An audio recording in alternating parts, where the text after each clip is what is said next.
ସାଙ୍ଗ କ'ଣ ଖବର? ତୁ କ'ଣ ଦିନ ଛେଳି ଆଣିଛୁ ବାପା କୁଆଡ଼େ ଗଲେ? ବାପାଙ୍କ ଦେହଟା ଖରାପ।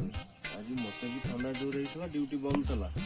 ଘରେ ବସିବି କାହିଁ ଟିକେ ଛେଳି ନେଇ ଆଇକି ଧାନ ଟାଇମ୍ ତୁ କାହା ବାଡ଼ିରେ ଏଇ ଦେଖୁନୁ ଛାଡ଼ ଗଲା ତାଙ୍କ ବାଡ଼ିରେ ଛଡ଼ା ତ ବସେଇ ଦେବେ ହେଲା, ବସେଇ ଦେବେ ନେଇ ଜମା ପରା। ଆଉ ଅଧଘଣ୍ଟା ହେଇଗଲେ ତାକୁ ନେଇ ଘରକୁ ଉପରେ କଥା ନୂଆ ବର୍ଷଟା ହେଲାଣି କ'ଣ ଫିସ୍ ଫିସ୍ କରିବା, କେତେ କୁଆଡ଼େ କ'ଣ ଲୋକ ସବୁ କରୁଛନ୍ତି, ଆମେ କ'ଣ କରିବା ଭାବୁ। ଭାଇ ନୂଆ ବର୍ଷରେ କ'ଣ ଫିଷ୍ଟ, ପଇସା ତ ଜମା ନାହିଁ ଆଉ ଫିଷ୍ଟ କ'ଣ କରିବା। ପାନ ଖାଇବାକୁ ସକାଳୁ ଟଙ୍କାଟା ନାହିଁ, ବାପ ପକେଟକୁ ମୁଣ୍ଡଲିକି 10 ଟଙ୍କା ନେଇଥିଲି, ସେ 10 ଟଙ୍କାର ପାନ।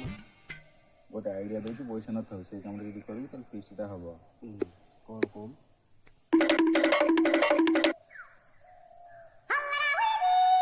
ହ୍ୟାଲୋ, ହଁ ବାପା, ଛେଳି 10ଟା ଥିଲା, ମୁଁ କ'ଣ ଖୋଜି ଖୋଜି ଆଉ ଗୋଟାଏ କେଉଁଠି ପାଉନି। ହଁ ଆମ ସେ ଡେଙ୍ଗା ଛେଳିଟା କେଉଁଠି ପାଉନି, ବଡ଼ ଛେଳିଟା। ହଉ ହଉ।